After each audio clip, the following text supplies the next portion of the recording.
sahabat-sahabat ngopibareng.id dimanapun berada.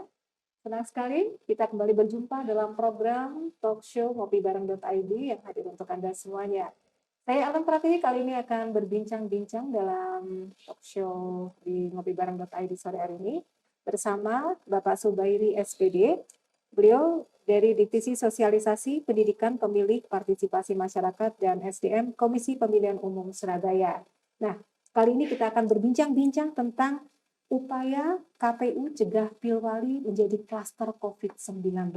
Baik, ini akan seru sekali. Silakan mengikuti bincang-bincang kita sore hari ini. Di depan saya sudah hadir Pak Subairi SPD. Apa kabar? Alhamdulillah, sehat walafiat. Luar biasa. Tetap semangat ya. Tetap semangat. Tinggal berapa hari lagi nih kayaknya ya? Beberapa hari lagi mungkin?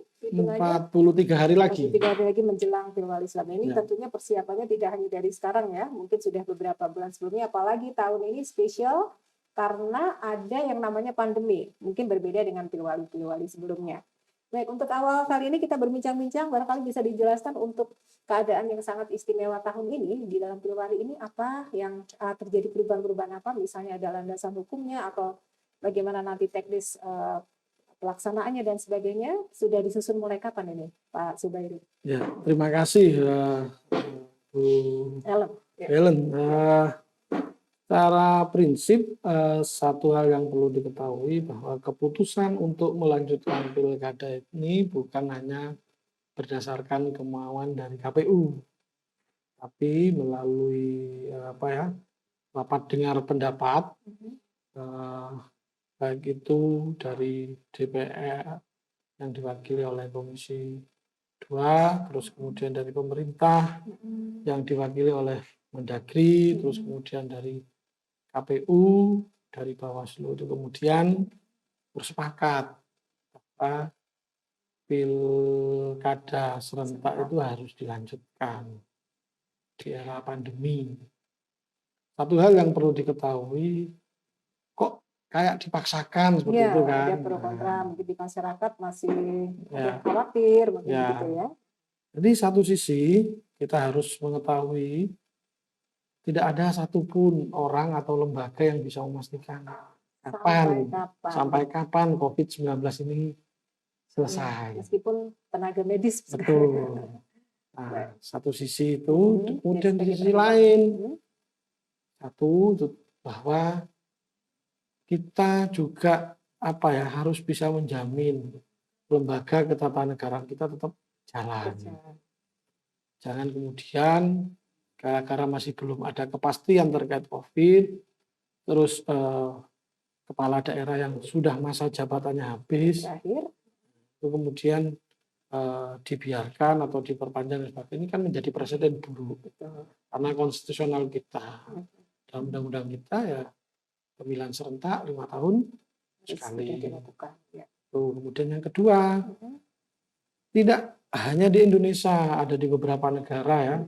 Banyak di beberapa negara itu yang juga menjalankan pemilihan di era pandemi. Tetap dilangsungkan ya. Kalau nggak salah Amerika hari ini juga lagi kemarin debat kalau nggak salah ya. Di Iran, di Jepang, di Shizuoka kalau nggak salah ya. Itu menjalankan pemilihan di era pandemi. Bahkan di Korea Selatan kalau nggak salah ya, itu sukses.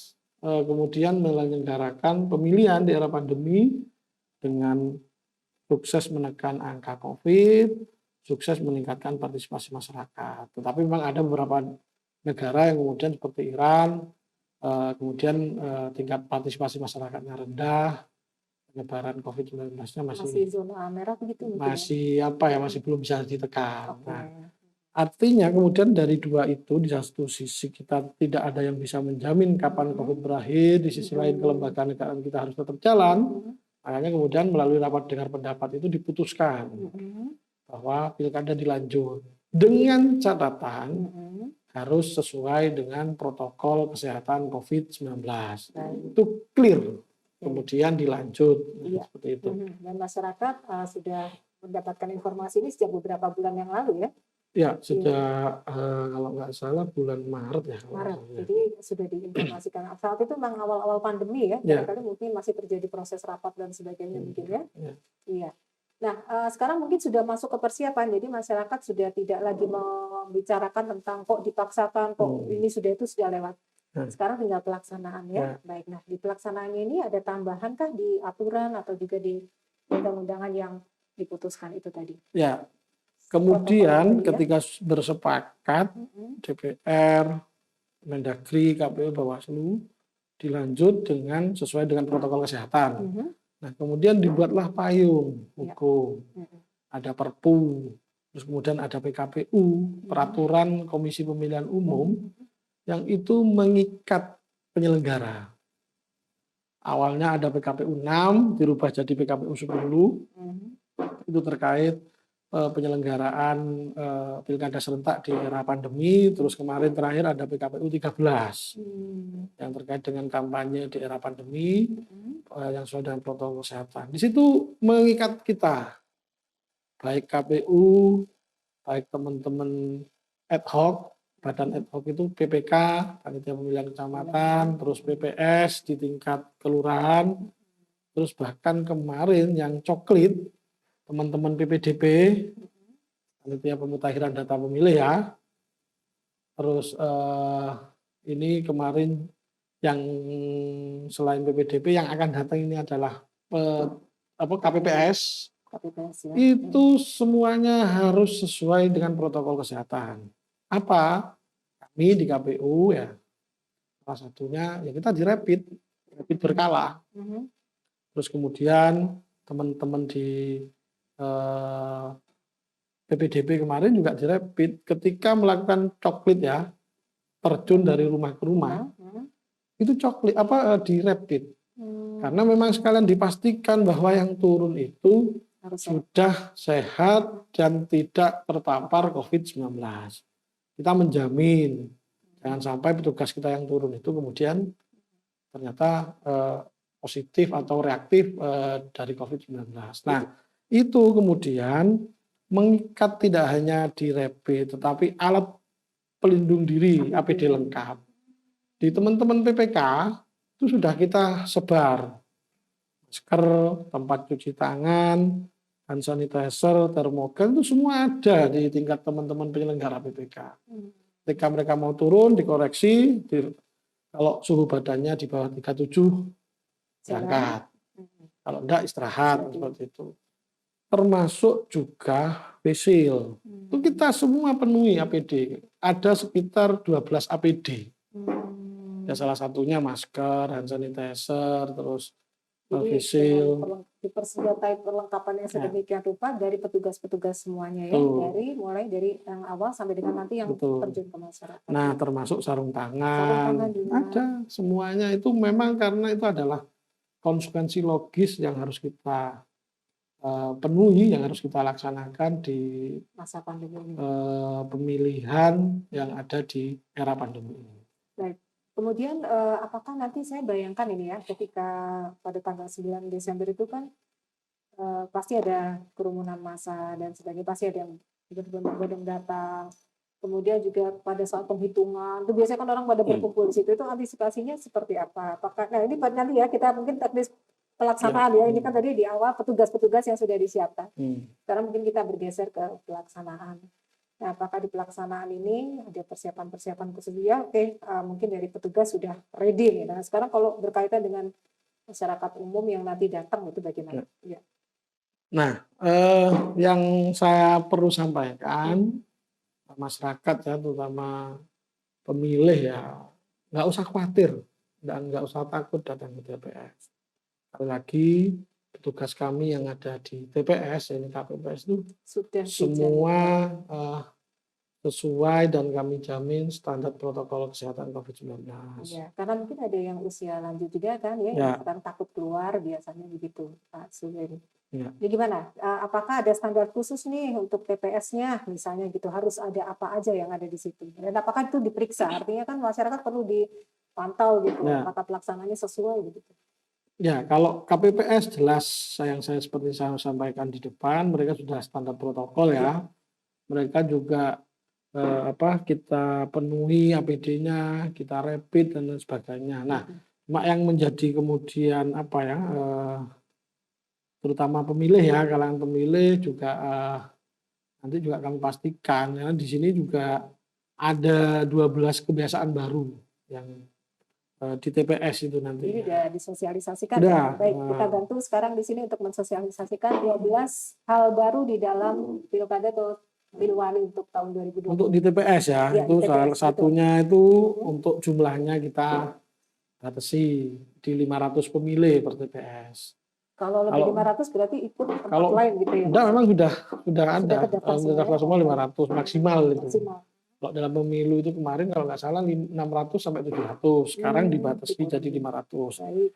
Terus kemudian pengaturan kedatangan. Nanti kita atur kedatangannya, mungkin kita mendahulukan karena memang juknisnya belum turun ya, tapi gambarannya nanti kita atur kedatangan mereka, mungkin yang usianya sudah lanjut itu kami dahulukan gitu. Ya terus pakai seperti protokol, sarung tangan, disinfektan, cek suhu tubuh, masker, pelindung wajah, terus jaga jarak, tidak bersalaman, Kursinya terus jauh-jauh gitu ya. ya, dan paling yang perlu diketahui nanti juga tidak kemudian pakai celup, tintanya ditetes. Oh, jadi pakai kayak pipet gitu kali ya? Pipet, kayak kalau kita minumin obatnya anak kecil itu, ambil terus ditetes. Ditetes di jari. Ya. Oke, jadi nggak usah nyelupin ke botol. Kan karena memang ada beberapa kekhawatiran, takut yang bersangkutan bawa terus nyelup. Satu media, kan itu satu tempat. Kalau bolak-balik dipakai kekhawatirannya kan ada. Makanya nanti kami yang ngambil pipet, ngambil tinta lewat pipet terus diteteskan seperti itu. Mereka metode masih pencoblosan begitu ya? Ya, pakai sarung tangan. Nah, itu berarti nanti dibagiin semua sarung tangan. Pakai sarung tangan? Ya, pemilih. Kita siapkan sarung tangan. Untuk sekali pakai ya? Boleh kalau memang sudah selesai ada di tempat, boleh kalau sekali pakai. Harapan kami kan sekali pakai saja, mereka terus kemudian memberikan melepas sarung tangannya, dibuang di tempat yang selesai. Baik, jadi ini yang akan jadi kita lebih aman ya untuk sahabat-sahabat Ngopi Bareng, bahwa persiapannya sudah sedemikian rupa. Ini baru sedikit yang kita bahas ya. Saya sudah merasa bahwa oh ya sudah diatur mulai kedatangan 500 orang per tempat TPS, kemudian jarak kursinya diatur, petugasnya pakai APD ya? Alat lain tidak kepanasan itu. bukan Hazmat, bukan pakai hazmat, ya. Tapi di rumah sakit ya. APD lengkap. Jadi APD masker, face shield, sarung tangan gitu ya. Dan kemudian tidak ada tinta celup-celup lagi, jadi pakai metode tetes. Dan pemilih memakai sarung tangan, nanti dibagikan di sana ya. Nggak sampai kurang ya, nanti ada yang kurang. Wah, ini jumlahnya nggak cukup. Sudah ada hitung-hitungannya. Baiklah, nggak usah khawatir jadi ya.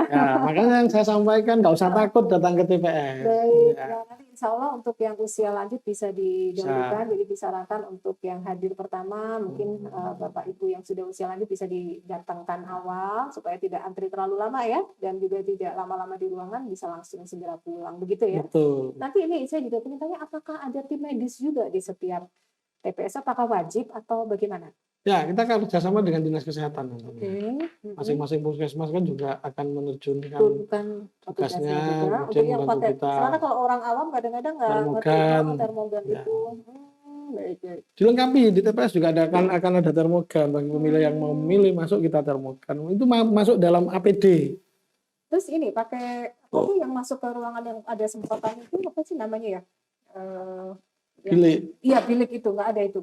Kita pakai nanti disemprotkan disinfektan di lokasinya. Aja. Tapi alat cuci tangan di luar kita siapkan, sabun, terus kemudian sarung tangan itu kita siapkan. Baik. Yang jelas kalau mungkin kondisinya sedang tidak sehat, apakah disarankan tetap datang atau tidak usah? Misalnya pada hari itu ada yang kondisinya kurang enak badan begitu? Kami memang menyediakan bilik khusus ketika ini nanti kita semuanya masih nunggu juknisnya ya. Tapi ini gambarannya ketika memang ditermogan lebih dari 37. Di situ nanti ada bilik khusus untuk mereka yang kondisinya kondisinya seperti ketika mungkin dari rumah sehat, tetapi ketika jalan atau apa terus kena terik matahari, suhu tubuhnya naik atau apa kan bisa nanti kemudian kita lalui termogan ternyata lebih dari 37, sekian, kita ada bilik khusus, memang ada petugas nanti yang mengarahkan. Jadi biliknya pun nanti akan rencana dipisahkan ya. Kalau yang suhu tubuhnya lebih dari 37. Oke, baik. Mudah-mudahan semua nanti makanya jaga kesehatan ya untuk warga Surabaya supaya nanti bisa tetap ikut bersama-sama dalam pilkada serentak ini dan bisa hadir. Ini kondisi yang jarang-jarang gitu kita memilih calon wali kota yang kondisinya pandemi begini ya. Dan baru pertama. Baru pertama ini dengan aturan-aturan yang mungkin mengikuti begitu ya. Jadi rasanya sayang kalau dilewatkan. Jadi jaga kondisi supaya bisa sehat, bisa hadir. Dalam berdirinya sejarah sejarah berdirinya Republik ini. Iya. Pemilu di era pandemi ya baru 2020 ini. Luar biasa, kita mungkin menjadi orang-orang istimewa. Ya. Baik, nah ini biasanya kalau dari KPU sendiri apakah menyediakan layanan apa nih seperti hotline atau apa, misalnya ada masyarakat yang ingin menanyakan sesuatu begitu Kak, atau customer service atau apa gitu, atau lewat website gitu bisa tanya jawab ini? Tentunya satu kita punya website ya, dua email, terus kemudian sebenarnya kan tidak harus perlu jauh-jauh datang ke kantor KPU, kita juga eranya kan era media sosial ya. Kita punya media sosial mulai dari IG, Twitter, Facebook semuanya ada. Semua ya? Ada, tinggal di tag atau di mention aja apa kendalanya itu. Kami sudah siap untuk menindaklanjuti. Kalau memang mau praktis bisa saja langsung datang ke kelurahan, ke PPS. Ditanyakan langsung. Iya, langsung ada di situ teman-teman PPS yang kemudian bisa menindaklanjuti, semisal belum terdaftar sebagai pemilih atau semisal tanya di mana lokasi TPS-nya, itu teman-teman saya kira bisa bantu di tingkat kelurahan karena memang kita punya badan ad hoc yang berjenjang ya. Di TPS ada namanya KPPS, di kelurahan ada namanya PPS, di kecamatan ada namanya PPK. Nah ini biasanya nih dalam pemilu-pemilu memang masyarakat ini kan beragam, ada yang sehat, ada yang kondisinya lumpuh, mungkin perlu bantuan, mungkin ada kekurangan fisik, itu bagaimana? Apakah masih dilayani atau juga seperti apa mereka perlakuannya? Tentulah, karena hak memilih itu kan hak konstitusional, hak dasar yang dijamin oleh undang-undang. Siapapun mereka, termasuk teman-teman atau kawan-kawan yang disabilitas. Ya. Makanya ada salah satu ketentuan itu asas kita tuh aksesibilitas, itu harus ramah terhadap kawan-kawan disabilitas. Contoh seperti TPS itu nanti kan memang ada kemudian larangan TPS itu didirikan di tempat yang ketinggian. Nah, kita juga memperhitungkan teman-teman yang disabilitas. Terus kemudian nanti ada surat suara yang untuk khusus teman-teman tunanetra itu ada. Nah, itu artinya apa? Kami KPU itu sadar sesadar-sadarnya bahwa itu adalah hak dasar yang dijamin oleh undang-undang sehingga kita tidak punya alasan untuk tidak memfasilitasi teman-teman yang disabilitas. Jadi tetap sama ya pelayanan untuk teman-teman disabilitas, hanya protokolnya saja yang tadi mesti memenuhi bisa cuci tangan dulu, memakai masker gitu ya. Kalau face shield wajib nggak? Jadi apakah face shield ini hanya untuk petugas yang kalau yang di KPPS memang kita fasilitasi. Tapi kalau yang pemilih bagaimana? Apakah bawa sendiri? Masker ya. Oke. Face shield boleh tapi ya kalau misalnya boleh kalau mau bawa sendiri boleh kan disediakan. Iya. Dia kan hanya sarung tangan aja ya berarti. Iya, sarung tangan. Untuk tanda tangan seperti biasanya ada ya, itu apakah disarankan membawa ballpoint sendiri? Boleh, lebih dianjurkan bawa ballpoint sendiri. Kalaupun toh disediakan sama panitia kan sudah pakai sarung tangan. Sarung tangan ya, baik. Ya ini kan masyarakat mungkin mengkhawatirkan ya karena ada juga yang mungkin menduga bahwa dengan bergantian bolpen atau apa itu bisa menjadi penularan begitu. Baik, jadi 12 langkah tadi mungkin nanti bisa disosialisasikan lebih details nanti dalam bentuk-bentuk meme atau apa ya mungkin di sosial media ya Pak Zubairi ya. Iya, baik. Nah ini sekarang kita masuk ke area setelah pelaksanaan petugasnya udah oke, pemilihnya sudah memakai apa namanya masker dan sebagainya dan sarung tangan. Nah, ini sekarang penghitungan. Artinya petugas ini akan berjam-jam berada di ruangan itu. Gitu. Apakah nanti masker harus berganti, ataukah harus ganti busana atau gimana? Kadang-kadang penghitungan ini yang agak lama gitu. Mungkin ada kesalahan dan sebagainya. Saya pernah jadi petugas soalnya itu sampai larut malam gitu. Ya, Diatur bagaimana sebagainya. mungkin frame atau pola pikir yang dipakai ini nih Pilwali. Iya. Cuma satu Tidak kotak. banyak. Ya, Kalau pemilu itu kan kemarin banyak.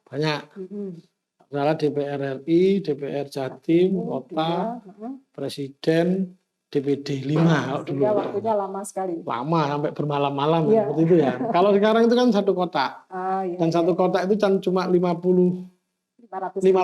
orang. Nah, kita sudah ngitung 500 orang itu gitu ya enggak. Kalau ngitung itu nanti simulasinya ada kita. Artinya enggak sampai kemudian sampai malam gitu. Karena kan memang nanti ada jeda istirahat. Nah, setelah itu masuk lagi itu mungkin nanti perlu kita simulasikan ya, butuh berapa jam untuk ngitung itu untuk lengkap terus disetor itu ada nanti. Tetap di situ ada saksi-saksi juga dengan protokol yang sesuai ya. Masyarakat pun bisa ikut menyaksikan ya Pak ya, tetap penghitungan itu ya, atau dilarang? Maksudnya hanya diwakili oleh saksi saja?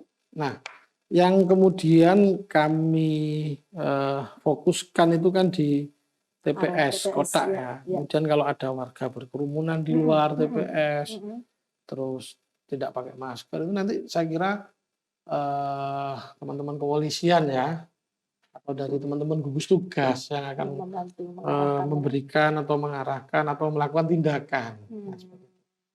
Nah, kalau kami kan fokusnya di TPS ya, kalau memang ada berkerumun selama kemudian tidak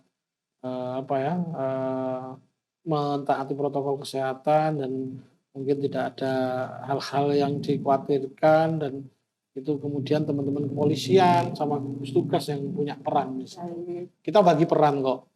Kalau semuanya dibebankan ke KPU ya. juga ya. Akhirnya kan KPU sekaligus Satgas COVID. Seperti itu.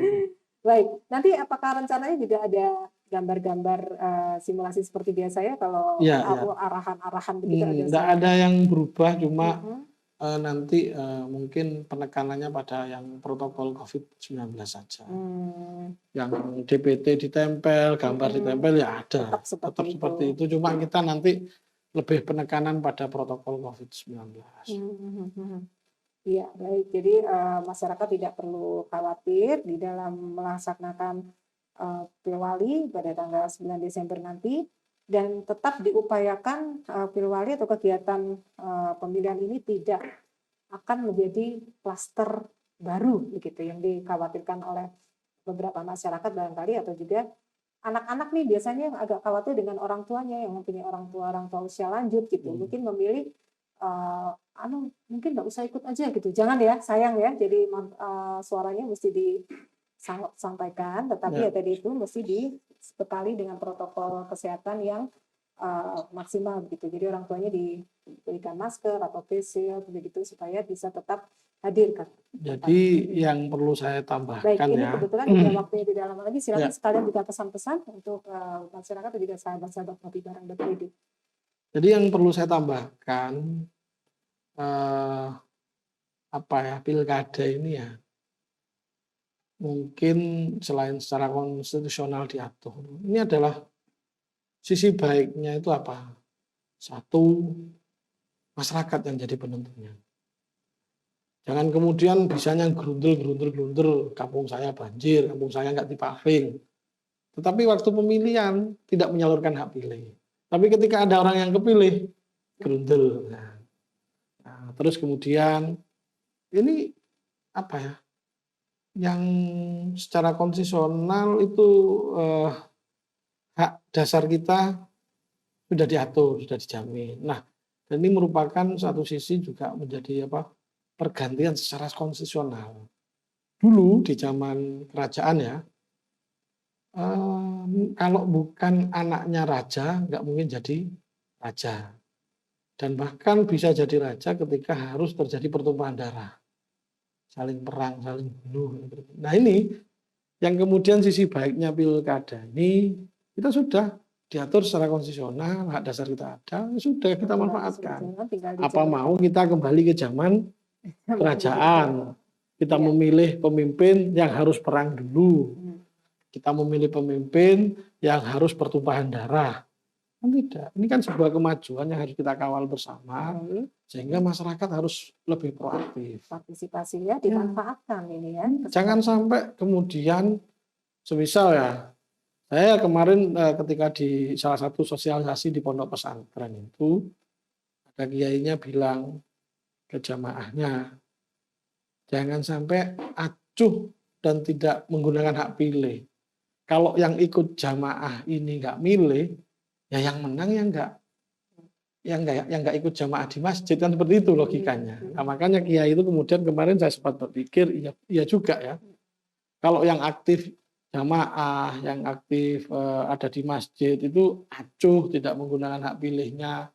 Dan yang menang yang nggak pernah jamaah ke masjid, kan seperti itu. Jamaahnya dengan ketika teman-teman kalangan muda, para pemuda, terus kalangan orang-orang yang kemudian tingkat intelektualitasnya tinggi, acuh, ya kan aman, karena memang ini momentum 5 tahunan untuk memilih pemimpin, kan seperti itu. Silahkan siapa saja yang mau dipilih, monggo. Tapi ini adalah momentum yang tidak harus kita lewati. Terlebih di kota Surabaya. Baik, kita akan tentukan nanti pemimpin baru dari kota Surabaya ini, tentunya tergantung dari Anda semuanya ya. Baik, sekali lagi mungkin bisa memesan bahwa tidak usah khawatir akan terjadi kluster COVID karena KPU sudah punya dasar-dasar aturan yang akan dilaksanakan nanti pada saat Pilwali 9 Desember. Silakan Mas. Ya, sebagai tambahan lagi ya, selain kita juga memenuhi secara protokol kesehatan, kami di KPU itu juga protokol kesehatan itu diawasi oleh Bawaslu. Semisal saya sosialisasi nggak pakai masker, dilaporkan ke Bawaslu dan ditemuan Bawaslu itu kita masuk kategori pelanggaran. Termasuk juga teman-teman di tingkat kecamatan itu diawasi oleh teman-teman Wawascham, di tingkat kelurahan itu ada yang ngawasi, bahkan di TPS nanti juga ada yang ngawasi, PTPS namanya, tugas di TPS itu. Itu yang diawasi tidak hanya proses rekapitulasi atau pungut hitung suara, tapi protokol kesehatan itu menjadi objek pengawasan dari Bawaslu. Jadi tidak ada kemudian celah kita itu melanggar protokol kesehatan. Karena selain itu diikat dengan PKPU jelas secara detail itu, kita juga di bawah pelaksanaan itu kita diawasi oleh Bawaslu. Iya. Jadi ini sebagai bentuk tanggung jawab dan kewajiban yang harus dilaksanakan. Baik. Dan di situ saya pastikan nyaris tidak ada celah untuk kita melanggar. Makanya kemana-mana kalau saya sosialisasi, terus rapat, tatap muka, terus menerima berkas itu kita tidak berani kemudian tidak sesuai dengan protokol kesehatan. Baik, karena itu bisa jadi nanti ada sanksi tersendiri. Betul, itu Bawaslu akan keluar surat cinta nanti. Waduh, jangan sampai ya. Iya. Baik, mudah-mudahan masyarakat bisa cukup percaya dan juga yakin akan pelaksanaan Pilwali 2020 ini akan menjadi Pilwali yang aman dari pandemi, lepas dari apapun pilihan Anda, tentukan pilihan yang terbaik untuk kota Surabaya tercinta, dan tentu saja kita doakan semoga teman-teman bisa bekerja dengan baik, semuanya diberikan kesehatan, juga masyarakat bisa melaksanakan pilkada serentak nanti pada tanggal 9 Desember. Terima kasih Pak Zubairi sudah memberikan informasi untuk masyarakat. Satu hal lagi ya yang saya sampaikan, saya hanya mengajak ayo jangan takut datang ke TPS saja di hari Rabu Wage. 9 Desember 2020. Oke, jangan takut ya. Gunakan hak pilih Anda. Jangan takut datang ke TPS. Iya, jangan takut datang ke TPS karena semuanya sudah diawasi dan juga diatur dalam aturan yang sudah jelas dan semua protokol juga sudah disiapkan. Tinggal Anda datang aja gitu ya. Baik, terima kasih banyak Pak Subairi. Sama-sama. Semoga bermanfaat dan juga Amin. menjadi pesan-pesan bagi seluruh masyarakat bisa diingat-ingat supaya tetap tidak takut untuk datang ke TPS. Oke, kita tutup sampai di sini dulu ngobrol-ngobrol kita dalam talk show di ngopibareng.id. Jalan Prati akan pamit dan juga sampai jumpa lagi di kesempatan berikutnya. Assalamualaikum warahmatullahi wabarakatuh. Waalaikumsalam warahmatullahi wabarakatuh. Sukses selalu buat kawan-kawan di Ngopi Bareng.